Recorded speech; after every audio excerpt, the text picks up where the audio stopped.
Hi, good morning mga kapote, and to those who are all watching. I'm Miss Joylyn Medina, one of the POTTE's Board of Trustees. Today, I am tasked to share one of the tutorial which I think is a big help to us in dealing with teaching, especially in this new normal situation. So, as you can see nowadays, there are rampants of surveys or quizzes that with a single clicking on it, you can answer. You can give your survey and then later on, you could have your generated certificates. Now, with that, have you been wondering why or how it's made of? Or do you want to know how to make your own? So let's try. Let's start. So let's have using Google Forms. Take note, it is not necessary that you're expert in using computer. What is important is you know how to follow instructions. Let's have our step number 1 in creating a Google form. First, you should be able to log in on your Gmail account at google.com. So, we have this, the google.com, you have your icon, the Gmail, and then sign in or log in. Click sign in and then you will enter your Gmail account and of course your password. So type in your email account, your email address, then click next, and of course your password, and then also click next. Next, let's have step number 3.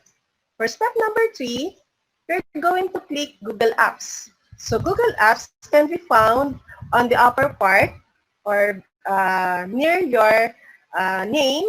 It is composed of 9 dots. Just click that and then you look for the forms. So forms looks like this one, yung color violet. Okay, and then click that. Then, to start a new form, you will click blank. So this is the window that will appear and then all you have to do is to click blank. Then after you click blank, you click the untitled form. So this is the untitled form and then you type your file name. I have already typed my file name here. Let's say pretest in PLE for grade 7. Then type the title of your form and the description as to where you will use the form. So the title of your form here in this part. Okay, so I have typed example, pretest in PLE 7 and 8 for grade 7 and 8, ICT Computer System Servicing. And then for the description on the lower part, I have typed first quarter lesson 1, identify and select appropriate hand tools according to the task requirements. So that is our the title of the form. And then let's explore the parts of our form. Let's have the top part tools or the function of that tools. Okay, let's have first the file name. So as I told you a while ago, you're going to type in your file name. So let's have the pretest in PLE 7 or 8 for grade 7 and 8. Then we have the questions. So in the questions, we're going to tackle that next, and then we have the responses. So responses, you will see how many respond to the questions, and then let's have the preview. So preview, after you had made your form, your questions, you can see the preview, and then you can, that preview is the view part, wherein that is how does your survey or your form will look like. Okay? Parang in printing, that is your hard copy, or how does it look like when it will be viewed. And then we had the settings. So in settings, this is your preferences of whatever you're going to do with your form. So we're going to tackle that later. And then your preferences. So preferences includes if you want to make your copy, if you want to add a collaborators, or anything that you want to do with your Google form. Now, let's proceed. Okay, meron pa pala on or off responses. So, what's the function of this on and off responses? So, if you had given a due date for the responses, let's say, for example, you have asked your student or your co-teachers to answer your Google form until 12 p.m. or 12 midnight, you can toggle off your responses by just toggle this one. Okay? You are going to toggle off this one, and then you can no longer accept responses. So your co-teachers or your students could not be able to access that anymore. Okay? But you can toggle it on if you still, let's say you have changed your mind, if you want to accept another responses on that particular Google form. Next, let's have on the side part, on the side toolbar. So we had, if you want to add questions, so if you want to add questions on your Google form, just click that plus sign, and then you can add title and description. Let's say in each section, you want to add another title and then the description of it. So we're going to have that later. And then you can add images on it. You can also add videos. So imagine, let's say on your class, you want to add your made own video, and then later on you can put questions, guide questions regarding to the video that you have put on your Google form. So parang ano siya, personalized. Or you can add using YouTube, okay, or any channel from the net. And then we can also add section. So section, if you want to see on the another window doon sa ating Google form. So usually, yung lagi nakikita nyo may nakasulat na next or back. So that is for another section. Next, let's have on the bottom part. So on the bottom part of your Google form, you may see this toolbar or the bar. So you can have the duplicate. If you have a certain questions and if you have the same type of question, you just click duplicate to be able to have that same type of questions, and then you may customize that later, and then delete. So let's say you have changed your mind, you can delete that question, and then required toggle. So this is one of the most important part. Required toggle means if you ask, let's say, yung mga yung name ng student mo. So kung importante yung name ng student, you just toggle on the required. So that they could not proceed without putting their name on it. So parang requirement siya. It will be, you can see an asterisk beside the questions that says it should be a requirement to answer that question. And then, options. So, options, dun makikita kung if you want to add description or you can add section. So, later we're going to talk about that.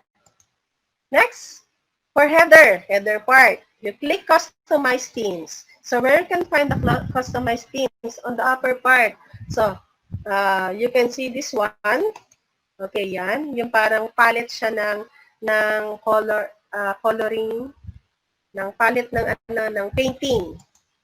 So, by clicking that, you will prompt on this window, okay, or dialog box, and then all you have to do is to choose. You can choose an image, a theme color. So, sa image, mapapalitan yung header yun sa pinakataas. Pag theme color naman, diba, gusto mong blue, so blue yung magiging pinaka-background ng iyong Google form.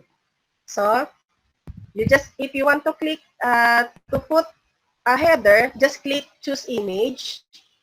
Okay, so, ito yung lalabas. You can just choose whatever theme you want to select, anong header siya.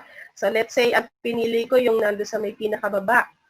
So, kinlik ko lang yon and then ito yung lumabas. So, ito na yung pinaka-header natin. Yung may mug, may pencil, meron mga paper. So, yun yung pinaka nasa taas, yung pinaka-header niya. Okay, so, it's all about whatever preferences you would like. And then, let's have the adjustment. So, we can also adjust the setting. So, sabi ko kanina, if you want to adjust the setting according to your preferences, okay, basically, mahalaga yung ating settings. So, sa settings, you have to collect email address. So, kung magkakaroon tayo na activity later on, yung sa Autocrat, so kung kailangan mo maglagay ng Autocrat, you need to collect email address. So, that email address should be valid para hindi magkaroon ng error once na nag-send automatic si Google doon sa recipient nung, let's say, nung certificate. So, kailangan valid yung address. Then, you can choose to limit for one response. Ibig sabihin, pagkasagot nila, sasabihin doon, kung halimbawa ulitin-ulit nila, sasabihin doon na you have already responded. So, limit lang siya sa isang response. But, kapag inantagal off mo siya, so pwede siyang magsagot ng paulit-ulit. Then, respondents also can edit after submit. So, yun nga, kung meron siya nakalimutan, ay, hindi nga pala yun yung number ko, mali yata. So, kapag inilagay mo, toggle on mo yung edit after submit, ibig sabihin, pwede niyang i-edit. Pero kapag in-uncheck mo yan, yun na yun. Hindi na niya pwedeng i-edit. Next, you can also add images. As I told a while ago, in your form, pwede tayo maglagay ng image by simply clicking Add Image on the side toolbar. Ito nga yung kanina. Yung may dito, yung image sa toolbar. Gusto mo lagyan ng a picture. Picture halimbawa ng lesson mo. So, pwede ilagay mo doon. Then, lagyan mo ng title, yung pinaka-lesson mo. Okay? Next, let's have step number 7. So, step number 7, click Add Title and a Description, then type the first part of your form such as instructions or direction. Siyempre, lahat naman ng ating mga questions, kailangan meron tayo instructions and direction. So, basically, ito muna yon nakasulat ang title. Title. Okay, so kiklik natin to yung parang letter T na isang malaki sa maliit. So, siya ay Add Title and Description. So, tatype mo lang dito yung title mo. Okay, let's say multiple choice. That is the type of your test. Then, you're going to put a direction. Let's say, read the questions carefully and choose the best answer. And then, yan. Step number 8, you may drag the 6 dots to transfer the arrangement of your title or questions. So, just in case na nakagawa ka na ng maraming questions, and then, naisip mo, ito palang question na to dapat mauna dito. Halimbawa, tinype mo muna ay name ng students, then sex, and then grade level and section, and then naisip mo, unahin muna yung grade level ng section bago yung sex. So, pwedeng, etong 6 na dots na to, pwede mo lang siyang i-click and then drag, and then gagalaw na siya. Pwede mo nang pagpapalitin yung arrangement ng iyong questions. Okay? Next, let's have step number 9. Turn on the required toggle so that it will require a response before answering the next question. Yun yung sabi ko kanina. So, click nyo itong required. So, toggle on mo lang siya. Magkakaroon dito sa questions na complete me, meron diyang asterisk. So, ibig sabihin, they could not proceed to another sections without answering that kasi ni-record mo nga siya. Okay? Next, for step number 10, choose the correct type of questions from the drop-down list. Okay, syempre, depende kung anong type ng question. Halimbawa, ito, kiklik lang natin yan dito sa may gilid. So, pwedeng short answer, a paragraph, multiple choice, check boxes, drop-down list box, or drop-down. If you can have file upload, a linear scale, multiple choice grid, checkbox grid. It could be a date and a time. So let's have it one by one. You can also add answer key. So, balik tayo doon sa settings, di ba kanina, yung sa general natin, yung nagre-request ng email address, and then limit to one response, or they can edit the response. Ngayon naman, i-click natin yung tab ng quizzes. So, kung quiz siya na kailangan makakuha ng ng scores, i-toggle on mo lang yung make this as a quiz. Para later on, magkakaroon ng counting kung ilan yung points ng bata. Halimbawa sa quiz. Halimbawa, gagawin na siyang quiz.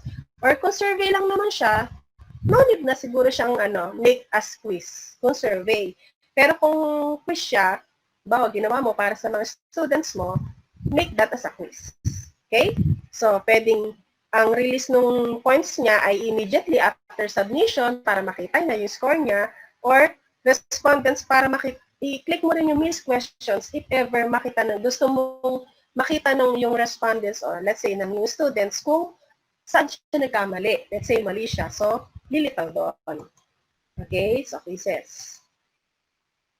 And then, so ito yon example.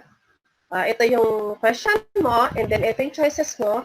So, may lalabas dito ang answer key. 1 point. So, isi-set mo siya. Okay. You can also add answer feedback. So, kung feedback mo, ba, ito nga, pinilit mo siya.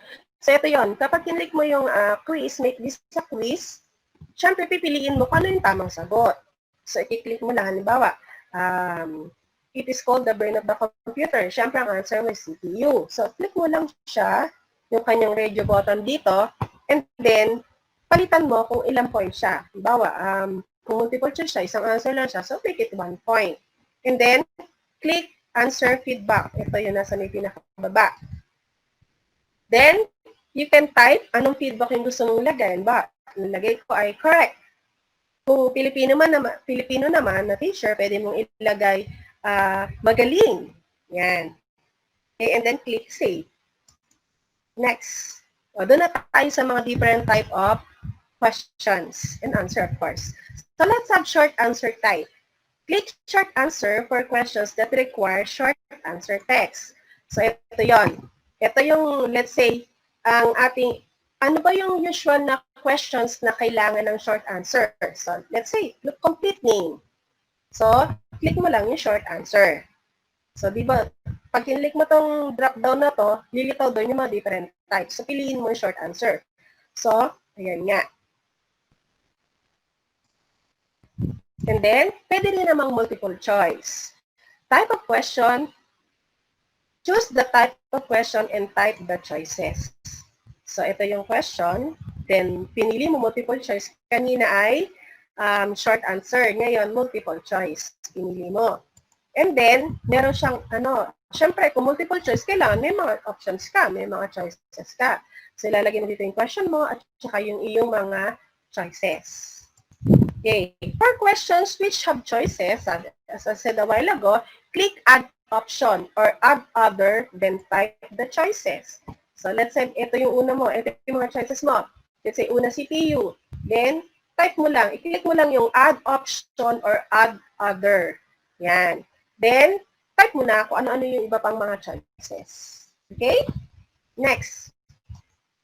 You can also add image to your choices o pwede rin palang picture. So, ito nga katulad kanina. So, anong gagawin mo? Okay, so, meron doon sa tabi nitong, ito, itong monitor. Sa tapat niyan, may makikita kang yung picture ng image icon. Then, click mo lang siya and then, hahanapin mo siya. Siyempre, i-upload mo siya galing sa iyong computer. Okay? So, maglalabas na yan ng ganyan. So, ito na example. Kunwari, letter A, ang pipili yung iyong student kung itong picture na to or itong picture na to. Then, sabi ko nga kanina, correspond to 1 point kasi multiple choice siya. Next. Kung checkbox naman.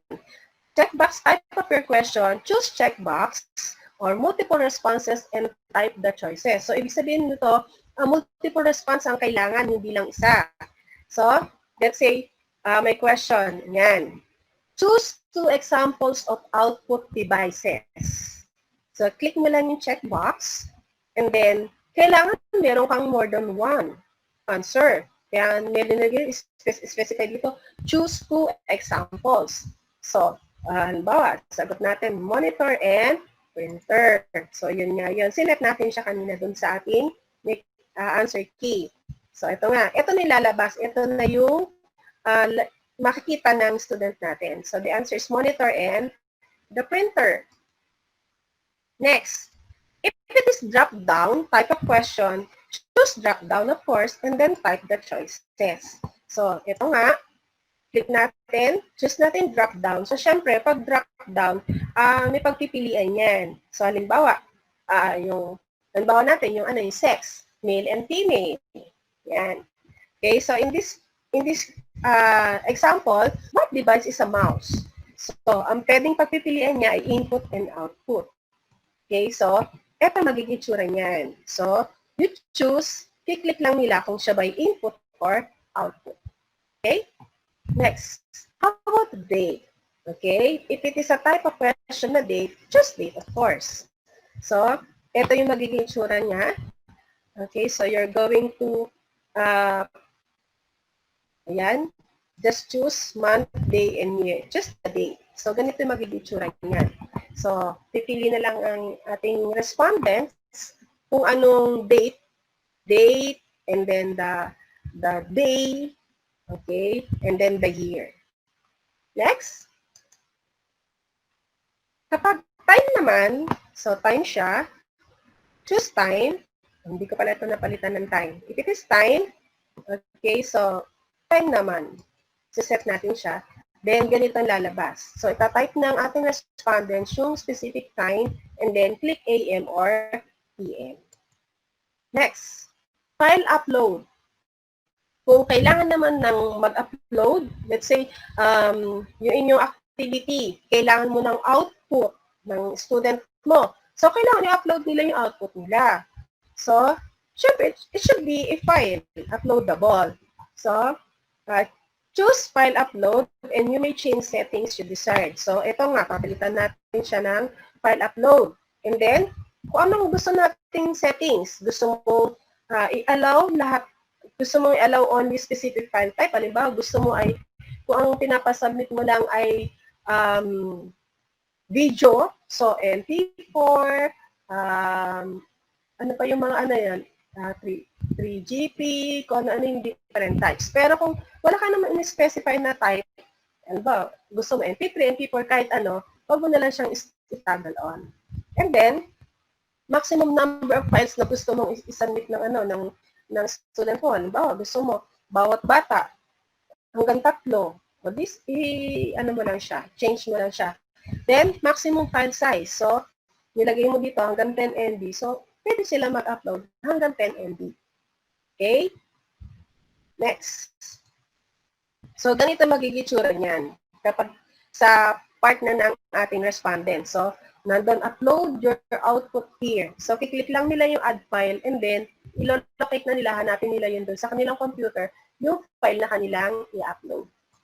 Next. Checkbox grid.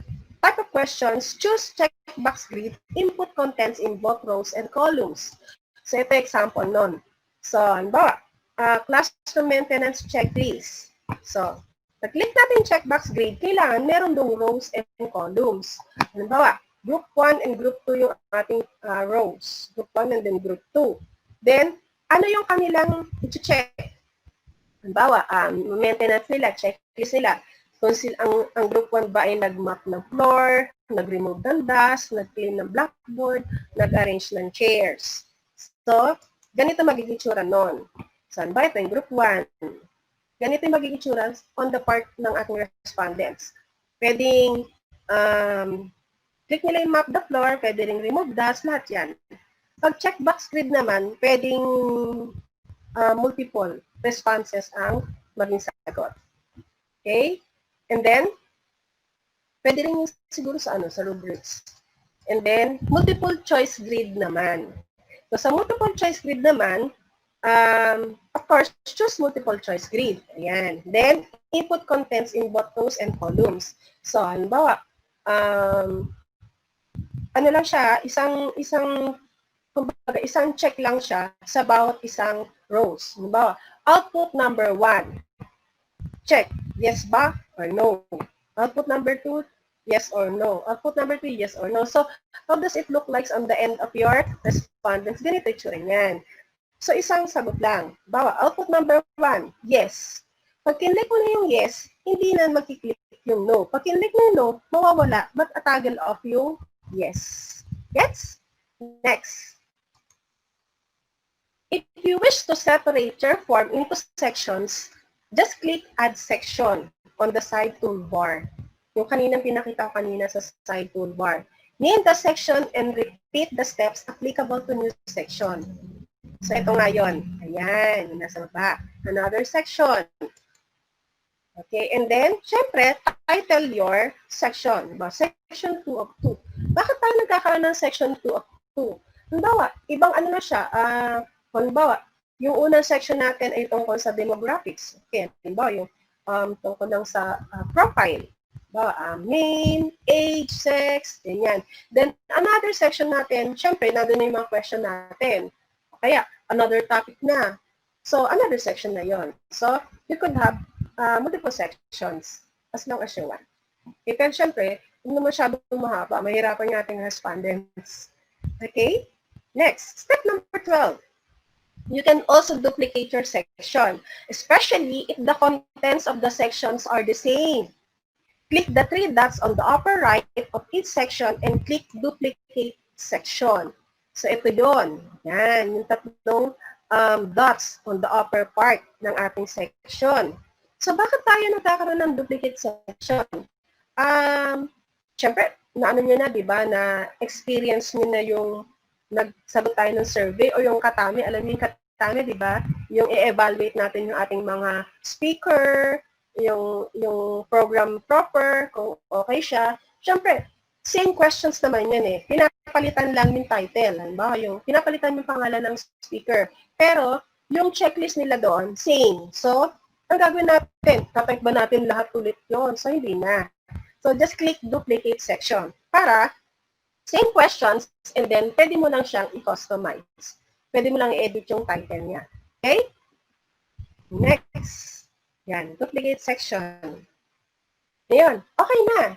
So, meron ka na Google Form. Natapos mo na yon. So, ang gagawin mo na lang,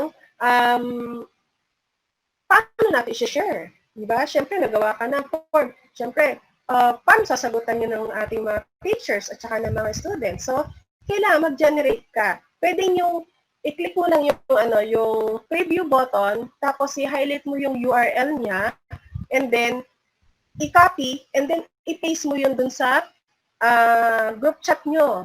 And then, pag kinlik na yon ng mga teachers or ng students natin, lalabas na yung ating Google Form. Pwede na nilang sagutan. Pero make sure, i-preview muna siya ha. Kasi kapag yung mismo Google Form natin na ini-edit ang ating kinopy and then pinaste, magkakaroon sila ng pwede nilang ma-edit yung mapapalitan. Pwedeng mapalitan yung mga questions mo doon. So, dapat, ang ibibigay mo sa kanila, yung preview form, yung view form. Pero, makikita nyo sobrang haba ng URL.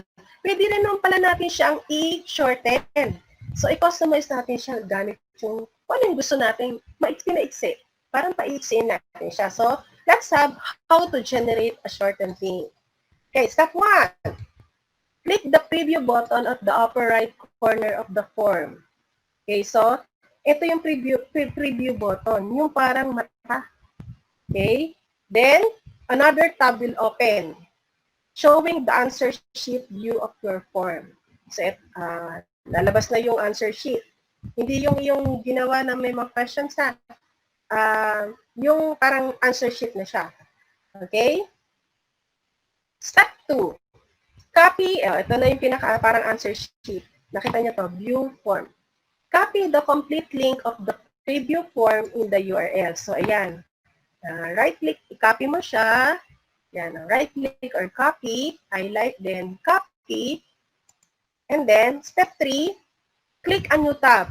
Magamit tayo ng new tab, and then type tinyurl.com in the URL. So, marami tayong shortened link generator. Meron tayong tinyurl, meron tayong bit.ly, meron tayong depedin, etc.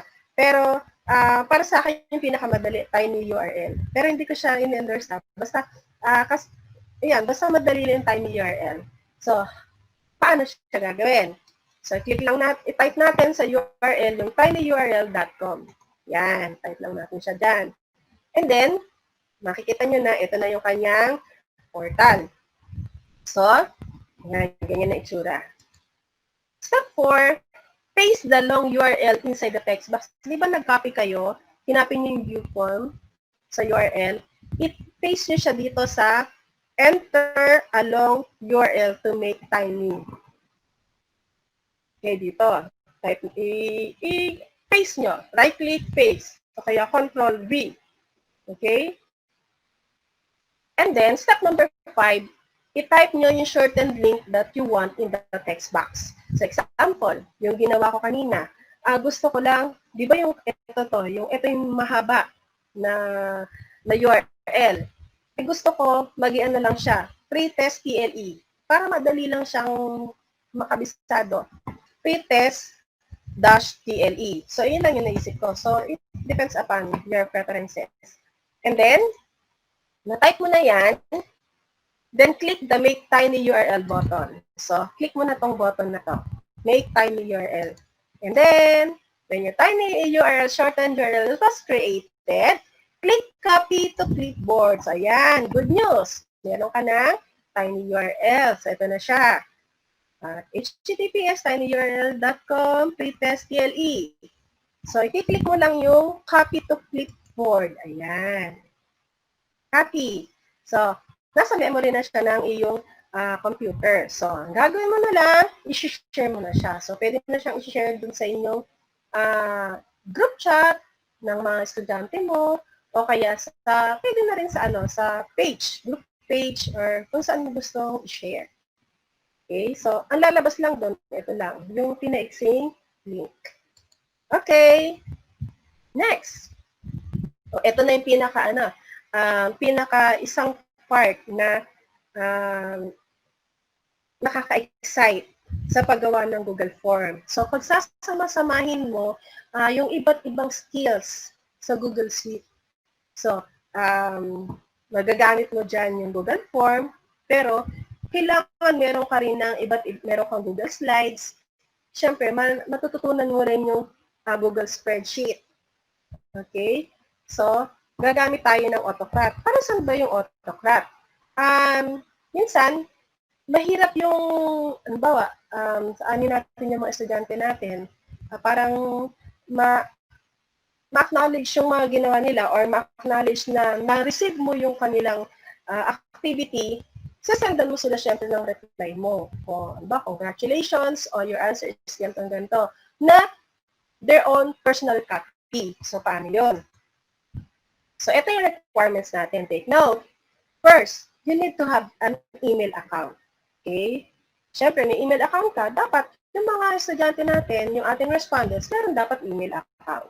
Then, number 2, Google Drive. Syempre, pag nagbukas ka naman ng email, meron ka namang Google Drive doon. Of course. Then, syempre, lalo na kapag DepEd email. So, yan, unlimited yung yan, yung space niyan. Then, number 3 requirement, survey form created using Google Forms. So, di ba marunong na tayo? Gumawa na tayo kanina. So, meron na tayo. Example. Then, template of certificate created using Google Slides. So, ang gagawin natin ngayon na lalagyan natin ng AutoCAD, gagawa tayo ng certificate. Okay? So, ito yon. So, paano gagawin natin? So, natin yung ating Google Drive. So, di ba, nabuksan mo na yung email mo. Meron doong dots, 9 dots, and then click mo lang siya, then piliin mo siya yung ganitong symbol, yung drive. Okay? And then, you can add new Google Docs, new Google Sheets, new Google Slides, and then new Google Form. Pero sa DepEd email, based from my experience, makikita mo na kaagad dun sa docs na yon.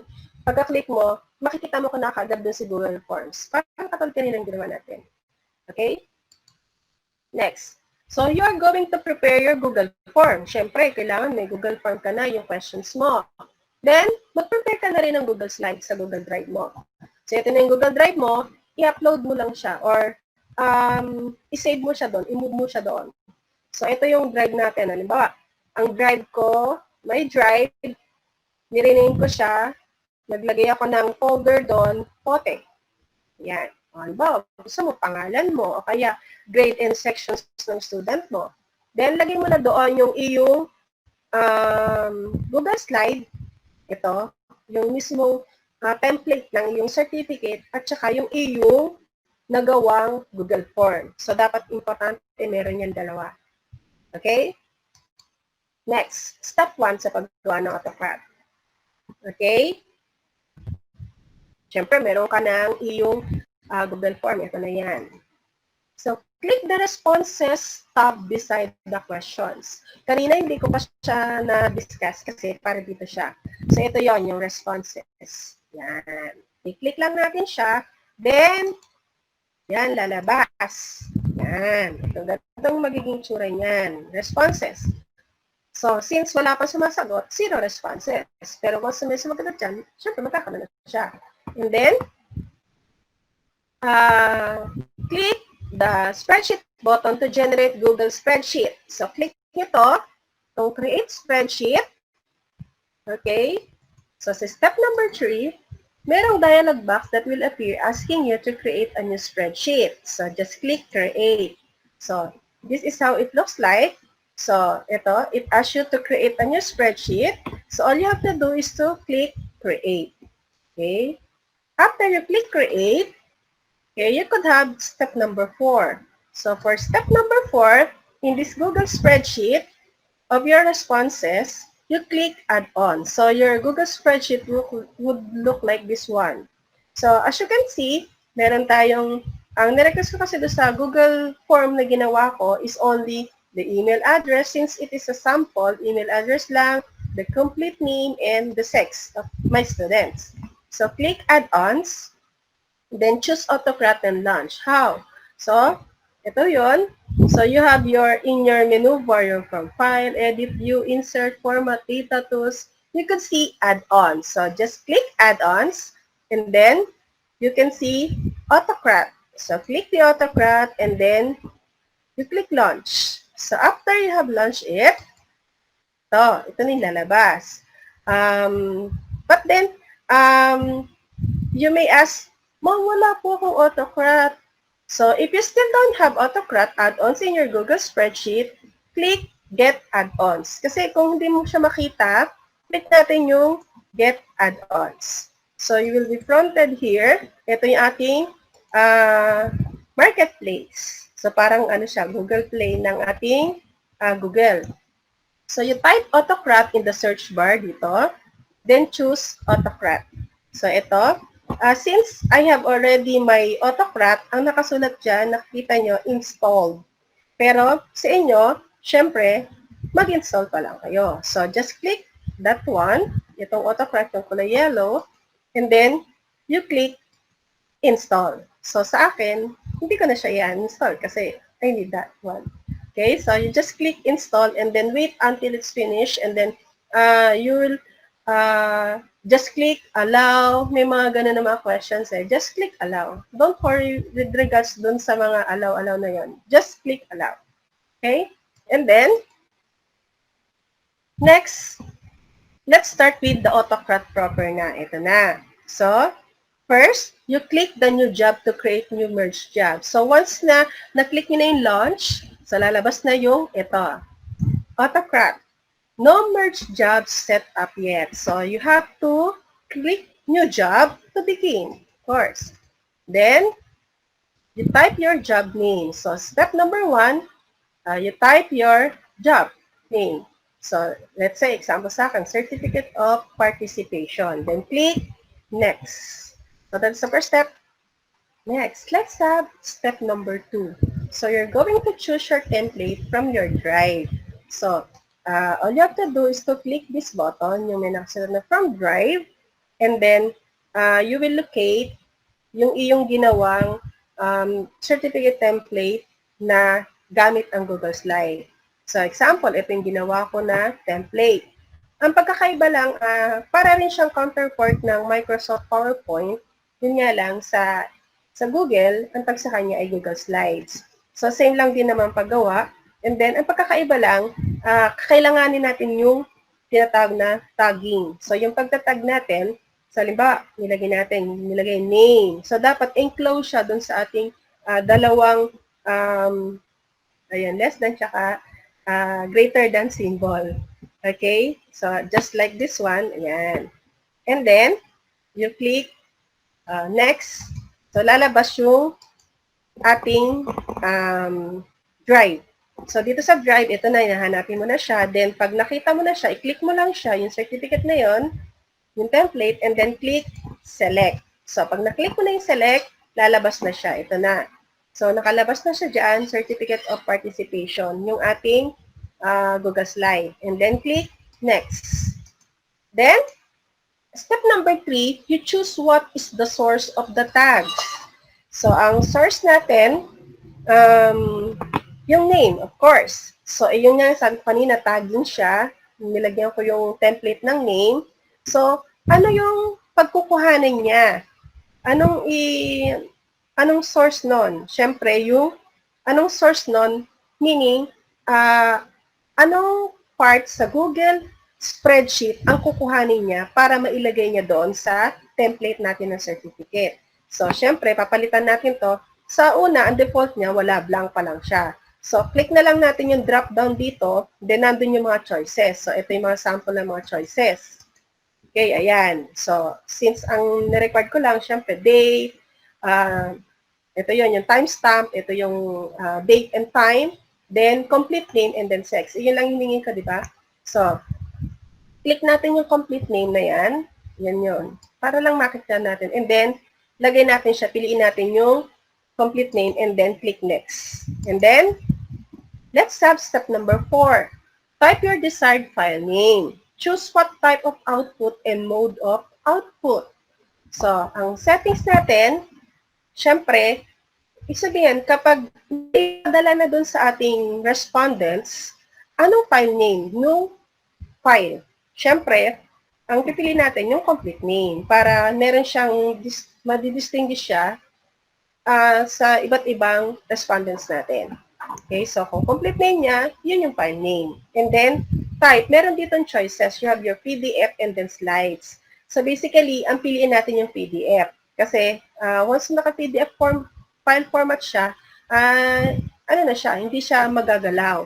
So kasi usually naging problem kapag slides ang pinili natin, tapos kapag dinownload na siya, minsan distorted siya kapag depende sa version ng Microsoft PowerPoint na bubuksan. Halimbawa, ginawa natin siya sa higher version ng PowerPoint, and then kapag binuksan natin siya sa lower version, example, 2013 ginawa, tapos 2016, tapos binuksan siya sa Microsoft 2010, so medyo may konting difference lang yon. Baka magulo yung ano niya, yung form. So, piliin na natin yung PDF form. And then, output as multiple output mode. So, it is in classic. So, piliin natin yung classic mode. Okay? Pag single output mode kasi, lahat ng mga certificate, sama-sama sa isang output lang siya. So, syempre, gusto natin, bawat estudyante natin, may tigit-tigisa silang personal copy. So, let's put it as the classic mode. Next, and then we click next. Yan. Multiple output. Next. Step number 5. Choose your destination folder for the author's copy. So, since we are the author, tayo yung gumawa, so, syempre, we need to have a copy. So, let's say, nagkaroon na ng problem. So, meron tayong copy natin. Syempre, basically, lagay natin siya sa ating drive. Okay, so, locate natin. Kanina nakita nyo yung ginawa ko. Gumawa ko ng folder dun sa aking drive, which is the POTTE. So, lahat ng isa-send ko na personal copy ng aking respondents, meron din akong author's copy. Meron din ng sariling copy. So, just click next. Yan.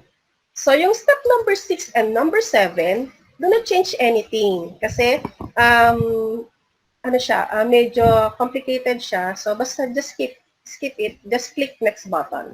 So, you do not have to change anything dyan kasi mga ano na siya, mga condition. So, it depends upon the situation. So, ano na lang, just click next button. Next. Click yes to share the copy. So, sa tanongin siya, step number 8, share the document. Syempre, click yes. So, if you will click no, you will only have your author's copy. Pero, hindi mo mabibigyan ng copy yung mga respondents natin. So, kapag kinlik mo yung no, hindi na po ito ilalabas. Pero, pag kinlik mo yes, so, syempre, i-share mo siya. So, PDF pa rin siya. Then, if you want to allow collaborators to reshare, kung ba, meron kang collaborators do sa paggawa, pwede nyo siyang i-reshare nyon. Or, dito sa send from generic no reply address, kapag kinlik mo yung yung no, so syempre, ang lalabas doon galing sa'yo. Pero pag click mo yung yes, ang lalabas lang doon, generic no reply. So, hindi malalaman ng respondents kung kanino galing yung email na yun, tsaka yung mismo file. So, usually, kapag gusto natin ma-recognize na galing sa atin yun, click natin yung no. So, lalabas natin itong pag-send natin sa kanila. So, importante ito. Send email. So, make sure, lagay natin yung tagging ng email address. Kasi hiningi naman natin siya doon sa ating Google form, yung email address. Sinet natin siya as collecting email address, right? So, lagay natin yung tagging doon and then complete the email address, subject. So, ito yung subject natin, Certificate of Participation. Yan. And then, the body or message. You can just write congratulations or ganyan. Pero, para medyo, syempre, personalized, pwede mo sabihin, thank you for your participation. You have just received your certificate of participation relative to your attendance in the webinar on tutorials on digital on teaching and learning tools creating Google Form with AutoCrat on July 17, 2020. Kung gusto mong kompleto. Meron din, congratulations. Okay, and then click next. Then, click yes for automatic triggers as soon as someone responded in your form. So, pipiliin natin yes kung gusto nating pagka-click nila ng submit, meron kaya agad sila matatanggap sa email nila no certificate. Or no, kung gusto mong i-manual trigger mo siya. Usually kasi nagkakaroon ng problem kapag automatic, ano lang to, ano lang siya, once in the blue moon siguro, or basta minsan nagkakaroon ng problem na kapag send, nagkasabay, pwede nagkapalit ng certificate. So, mas sabi nila, i-manual trigger na lang daw. Pero, kung gusto mong automatic, yung kahit natutulog ka, nagsisend si Google sa kanila, okay naman yun. So, mas maganda siguro, automatic natin siya. Click natin yes. Pero kung gusto mo ring manual, pwede na namang no. Okay? Then, time or trigger, wag na lang natin siyang baguhin. Kasi, ang time kasi, pag pinili natin, kung ilan lang yung kung ilan yung sinet natin time, hanggang dun lang. Okay, so ulit tayo, magre-run ulit tayo. Then finally, click save. So wala nang next dyan save na. Okay? Pag-click mo ng save, yon. You run your existing job by clicking the play or run button. So ito yon. You click that, and then lalabas na doon. Binabago ng settings, nag-merge job na siya, yan. And then, yan. So makikita nyo, ito. Yan. Ito kasi wala pang laman, wala pang respondents. So, once na may respondents na, ganito na magiging tsura. Yan. Yung nag-respond na. So, nag-sample ako, nagsagot doon sa Google Form. So, ito na, makikita nyo, nakasulat, document successfully created. Document merge, PDF created, so nakagawa na ng file, then email sent to yung aking respondents, run by a trigger sa akin. So, nakapag-send na siya, ayan. Okay? So, ganito na magiging, ito yung ating Google Form na your response has been recorded. So, as soon as You click submit, you will receive this one, and then automatic, with the use of Autocrat, you will receive on your email your certificate in your inbox. Ayan na yung notification on your inbox. And then, you will just click your certificate. Okay, so that ends. Yun na yun. Congratulations! You can now have your Google form and then your Autocrat. Thank you!